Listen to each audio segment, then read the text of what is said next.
Hey, you guys, welcome to the show. Sorry I haven't been doing as many interviews lately. I've been wrapping up this book. It's almost done. It's really almost done. So that's why I haven't been doing too many interviews, but back to work for you here. Let me just tell you real quick. Here's how you can sign up for the feeds. You go to scotthorton.org or go to iTunes or Stitcher and search for Scott Horton Show there. Help support at patreon.com/Scott Horton Show if you want to donate per interview. Check out scotthorton.org/donate for PayPal and monthly subscriptions and all that kind of stuff if you want to do that. I got great kickbacks. Also, shopamazon.com by way of my link on the front page. I know it was gone for a little while. Well, it's back now.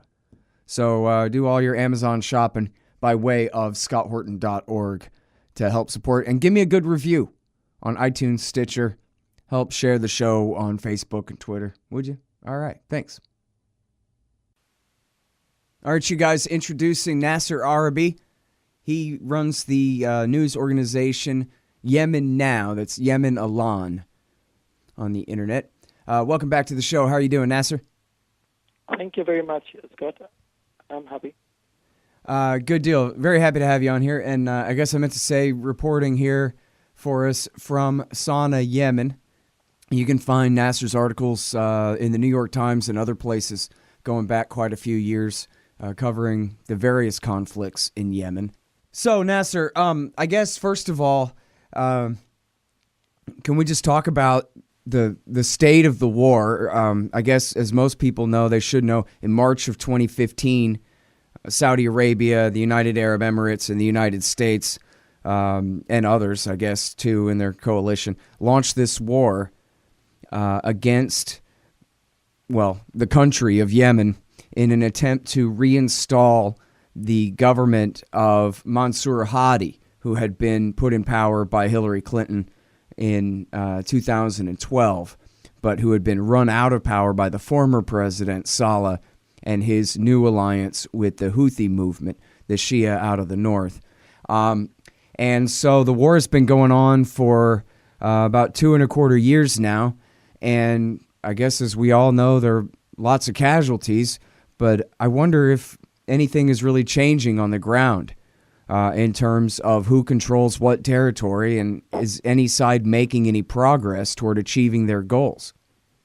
Well, in terms of achieving progress, there is no progress at all for Saudi Arabia in the ground.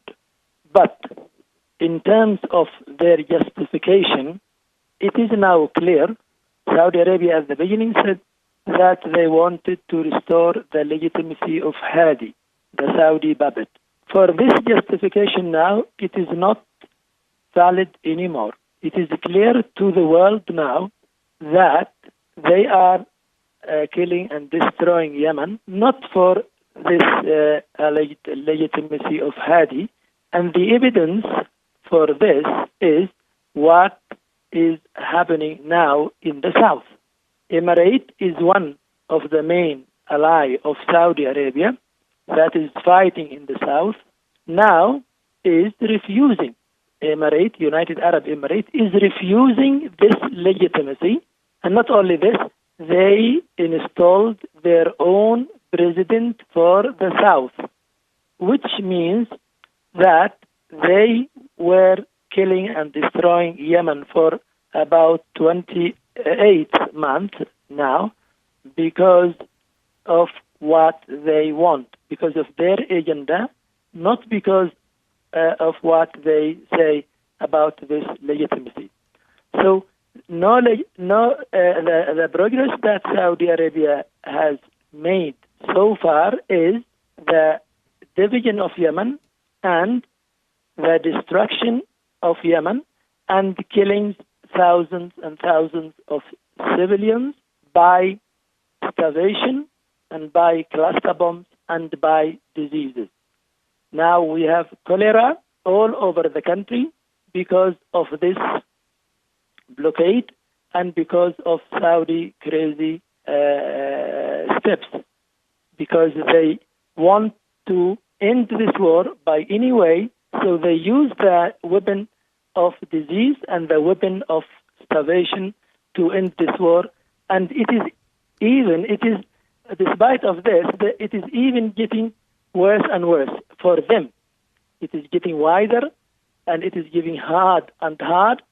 Last week, I was in the border with Saudi Arabia in 4 days with the fighters, and I saw their miracles. I saw miracles that I can't even describe, because the summary of this is that these Yemeni fighters are fighting in a very, very, very poor circumstances, but they defeat the Saudi invaders almost every day. Almost every day, despite the big difference between the weaponries of the two sides. Mm-hmm.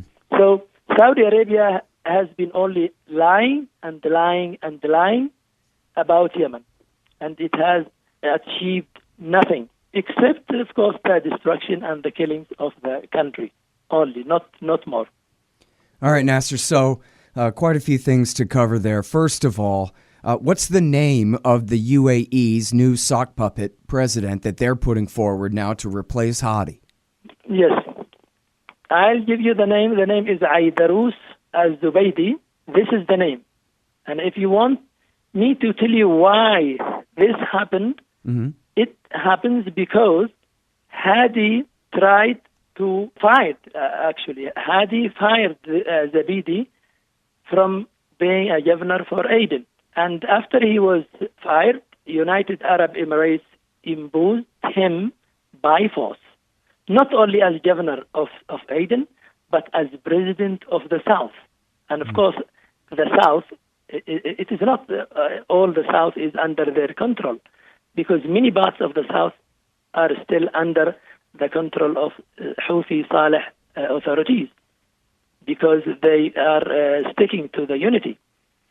But this is what is happening. They say they liberated Aden, and they couldn't even rule one day until now. Neither the Saudis nor the Emiratis. Even the Emirates people are only imposing this president, but doing nothing for the people. They couldn't even give the salaries for the people. They give them money from their own, but they couldn't do anything that makes the country, or that makes the South as a province or provinces under government or under any kind of authority. Qaeda ISIS is doing everything. Qaeda ISIS is getting stronger and stronger, and doing their own programs and their own activities everywhere.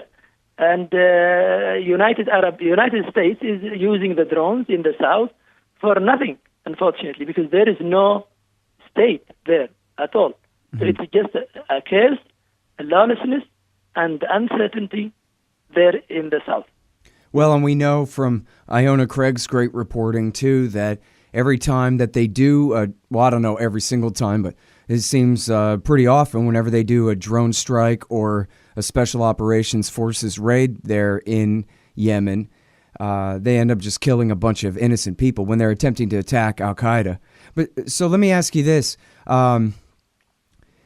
I wonder, does al-Qaeda have a preference between Hadi or this new guy, Zubaydi? Because it's basically, or I guess just, I'm curious how separate all these groups and interests are from each other, never mind the Houthis and Salah in the north and in the capital city. But just there in the south, for those who are against the Houthis and against the Salah Houthi coalition there, does al-Qaeda have a preference, or these guys are all fighting amongst each other for power in the south as well? This is a good question that will be good for your audience, yes.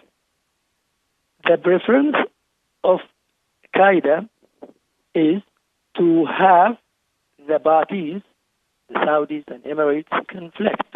So to have this conflict continue, because instability will be in favor of Qaeda-ISIS. So Qaeda is very happy. Qaeda-ISIS is very happy now with these differences between Saudi Arabia and Emirates over Hadi and Zabidi. And it is not only a matter of preferences of Qaeda. Qaeda looks to all as enemies, including Houthi and Saleh. It looks to everyone as enemy. But Qaeda, the good thing for Qaeda is chaos. If there is chaos, there is Qaeda. This is what Qaeda wants. Trump, unfortunately, by supporting Emirates to do that in the south and Saudi Arabia, he is only helping Qaeda ISIS in a way or another, whether he likes or not. Mm-hmm. Trump is supporting Qaeda ISIS by doing this kind of chaos because it's now about 3 years, and they couldn't even make one city in the south as a safe. They couldn't at all. So what they are doing with all these billions of money and these tons of weapons and these things, they are doing nothing. And the problem is Saudi Arabia has its own agenda that nobody knows, or that the people in the United States, or that Trump does not know. The only people who are fighting with Saudi Arabia in the ground, whether in the south or in the north, are Qaeda ISIS only.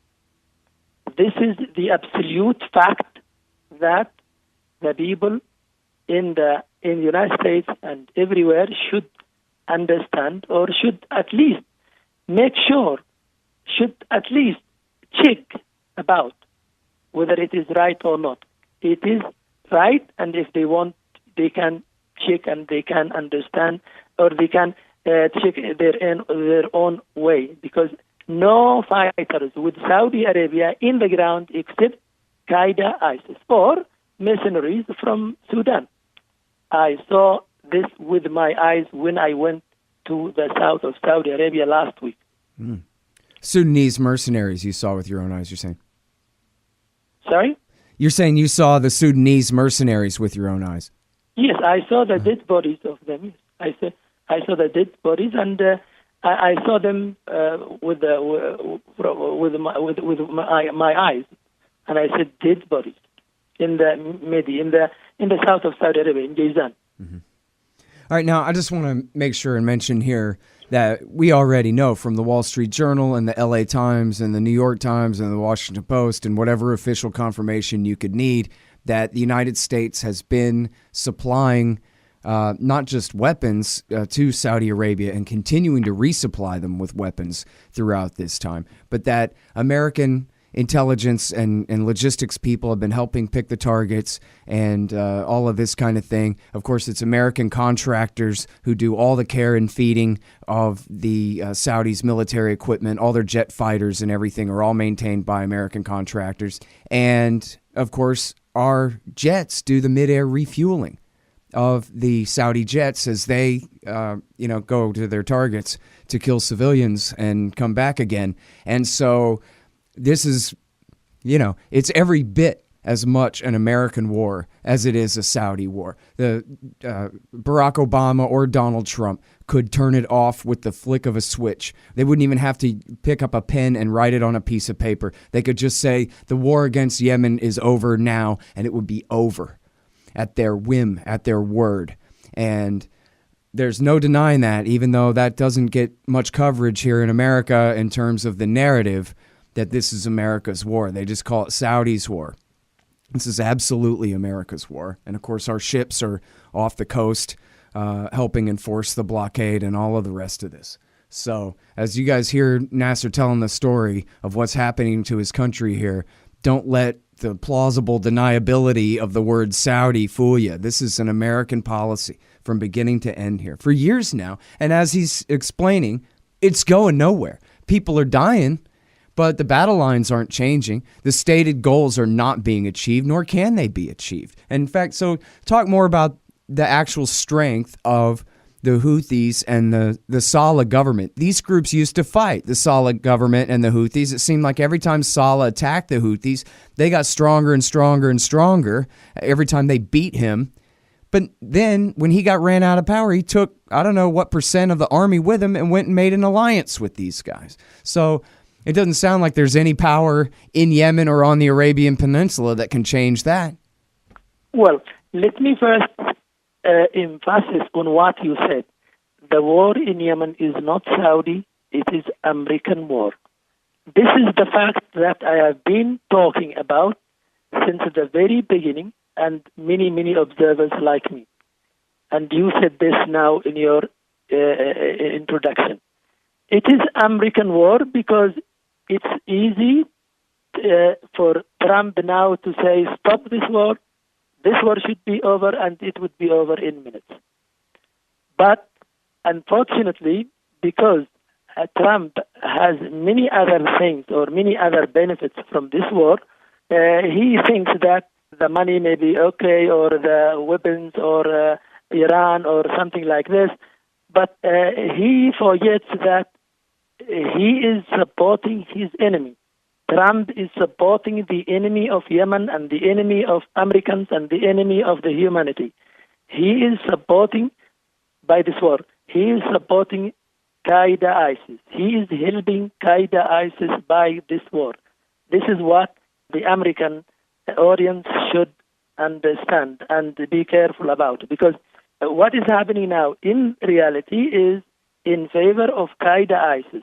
And the more, the longer this war is, the better it is for Qaeda ISIS, because Qaeda ISIS does not want this war to stop at all, because it is making use of it, and it is getting getting benefits from it daily, in terms of money, in terms of weapons, in terms of recruits, and in terms of expansion, and in terms of everything. And this is what we see with our eyes in reality. But because of the misinformation and misleading of Saudi Arabia media and Saudi Arabia lobbies in the United States, people understand it in a different way. And this is very dangerous to the security and stability of the United States and the region, and Yemen, of course, and Saudi Arabia, of course. All right, now, I interviewed a lady from Doctors Without Borders just a few weeks ago, maybe a month ago, and she said that they had counted 30,000 cases of cholera. And she was explaining that the disease itself is really not deadly. It's the diarrhea and the dehydration that kills people. And so if they could only be able to distribute enough, saline and needles for everybody to keep people hydrated while they're fighting the infection, they could save so many lives. And I think she said at the time it was 30,000 people were infected. Or maybe it was 30,000 that they had treated so far, Nasser. I'm trying to remember, but I saw it was the Voice of America, the official overseas propaganda network of the United States government, said yesterday, of course they don't concede any American responsibility for this, but they said yesterday that there are 300,000 Yemenis infected with cholera now. So I don't know what percentage of those are expected to die, but this is unbelievable. Yes, it's more than 300,000 now, as the Ministry of Health and the World Health Organization, they confirmed today that it's more than 300,000 cases infected with cholera, and those who died until now are 2,000 now, about 2,000 cases. Over less than from April, May, June, so over 2 months. So we have 2,000 Yemenis died because of cholera. And it is, as I told you, getting killed by diseases or by starvation. It is one cause, it is one reason. It is Saudi starvation and Saudi blockade. Because Saudi Arabia is doing everything, and they use every dirty means and every dirty tools and method that could help them to end this war.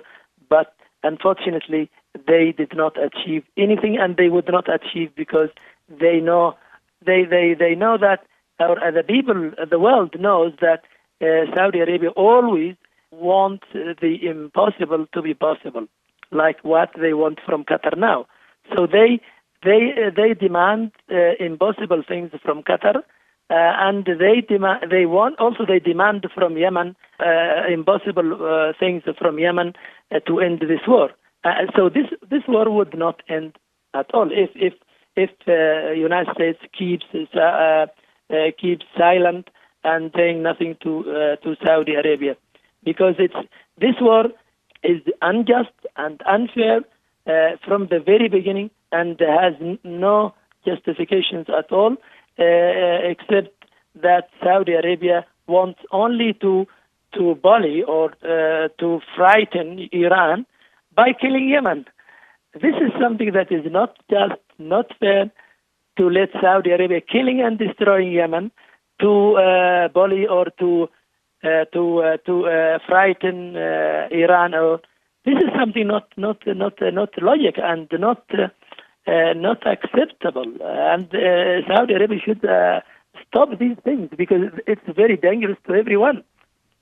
Well, and they're only proving how inept they are at achieving their goals with this policy. And of course, it's the new crown prince. He's just been promoted, the former defense minister. This was his war. I think you covered this as well, but I know for a fact Patrick Coburn wrote about back 2.5 years ago, not quite 2.5 years ago, when the war was starting, that this was a big, that half the reason for the war really was internal politics inside Saudi Arabia. You had a 29-year-old new deputy crown prince / defense minister, and he had to prove what a tough guy he was by starting a war. He had to solidify his position in the imperial court, in the king's court in Saudi Arabia, by launching this war at the expense of the people of Yemen. Strategy and tactics and policy had nothing to do with it. It was his own political fortunes. Now he's been promoted. Seems to have worked for achieving his ends, at least.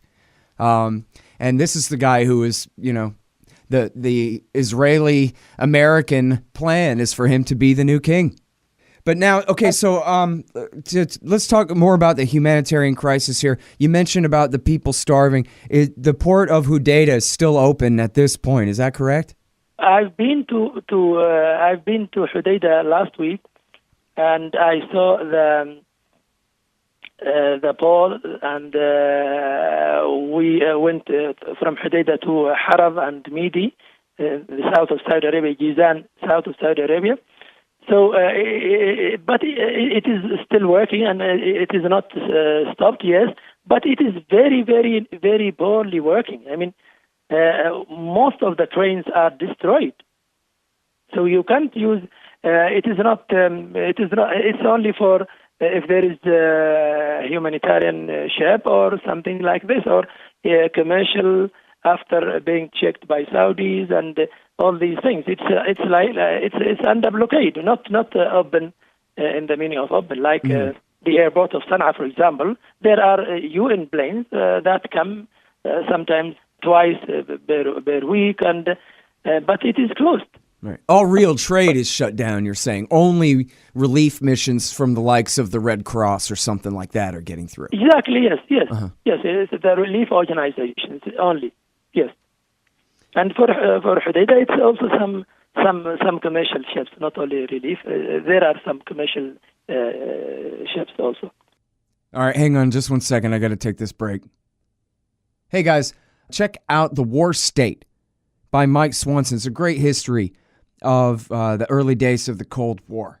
The War State by Mike Swanson. And check out his great investment advice at wallstreetwindow.com. And then when you go to buy some precious metals, you go to Roberts & Roberts Brokerage Inc. That's rrbi.co. Get Liberty stickers at libertystickers.com. And listen, Ann from 3T Editing did such a great job in helping me with my book. Worth every penny. And so if you are a writer and you need a good editor, go to 3tediting.com and you will absolutely not regret it. And by the way, you can still buy Darren's Coffee at Darren's Coffee Company, darrenscoffee.com. Stop by scotthorton.org/sponsors for the link there. And Go-Kart Galaxy. If you got a mini bike or a go-kart, they got all the parts you need there at Go-Kart Galaxy too. All right, and then, so can you elaborate more about the problem of hunger and starvation in Yemen in this crisis? Yes, for the starvation, it is now. You can call it a famine now, not only by my term, but by the UN terms. It's a famine because the number of those who are under this starvation or in famine are about 17 million Yemenis under the threat of famine. This means that more than half of the population, according to the UN estimations, not anyone. So Saudi Arabia depends on starvation because they want to end the war. And the people who are behind them, like Trump, are crazy to let them do this, because by starving people to death, it is not ending the war. It is a new war, and it is a new catastrophe. It is a new disaster. And the history tells us this and tells everybody how Saudi Arabia, how this king, who is 31-year-old, thinks. He thinks that by starving Yemenis to death, he would end the war and he would end the problem. He would not end the problem with this. But it seems that he is thinking this way. So starvation is used as a weapon. Disease like cholera is used as a weapon, and salaries. The central bank is dismantled now, unfortunately, with the will of the United States, with the will of Trump, because they misled the Trump and his administration that if we dismantle the central bank, then everything will be in our hands. Now we have been 1 year with 1 million government staffers or government employees without salaries. 1 million employees, which means about 10 million Yemenis. 10 million Yemenis without salaries for 1 year now. This is a big humanitarian situation. This is a war crime according to the international law and the humanitarian law and all laws in the world. But they are doing it. They are waiting until Yemenis surrender. The Yemenis would not surrender. The Yemenis are depending on themselves, and they are now making some new things to live on.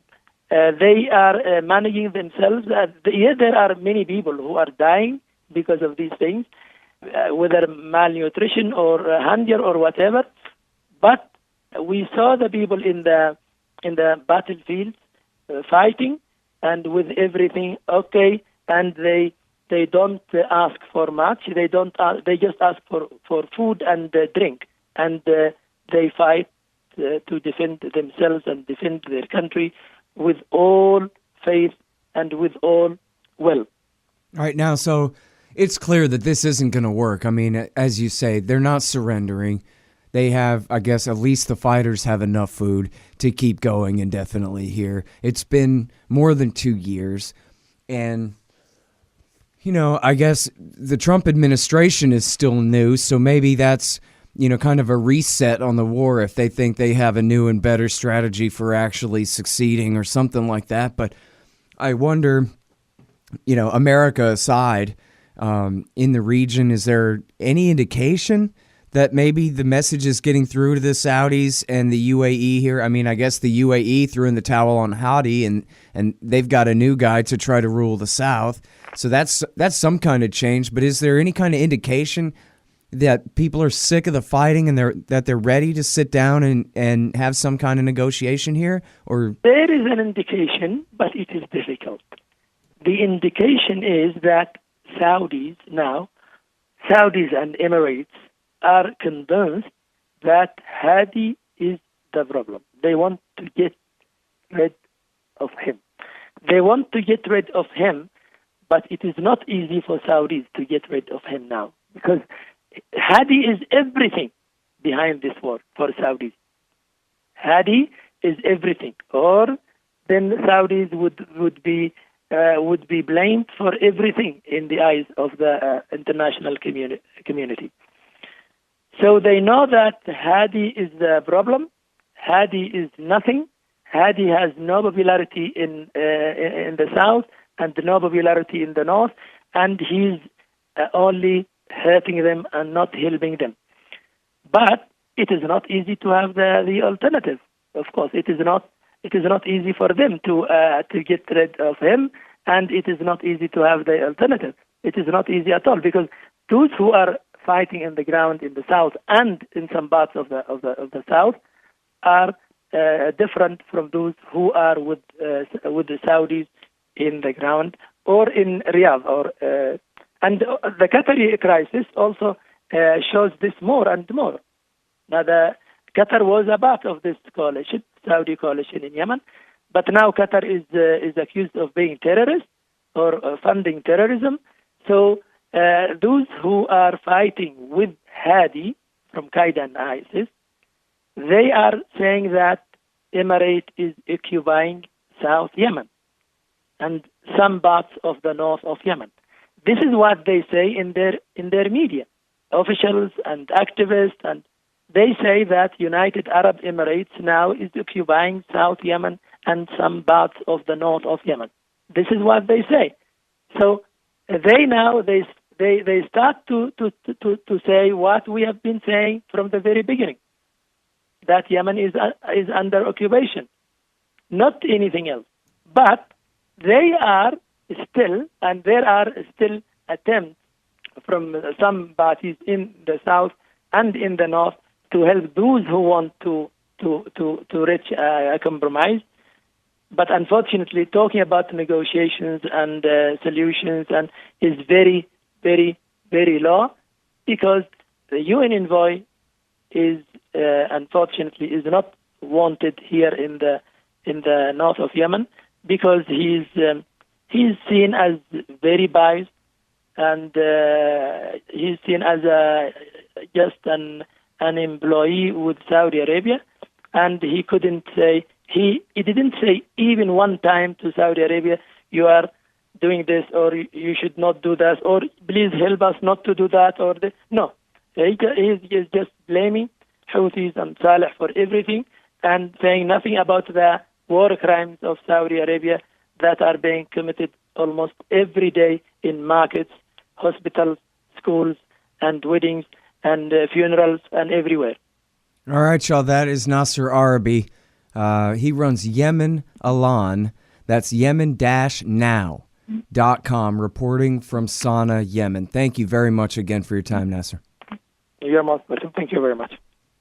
All right, you guys, that's the Scott Horton Show. Thanks very much for listening. Check out the archives at scotthorton.org and follow me on Twitter at Scott Horton Show. Thanks.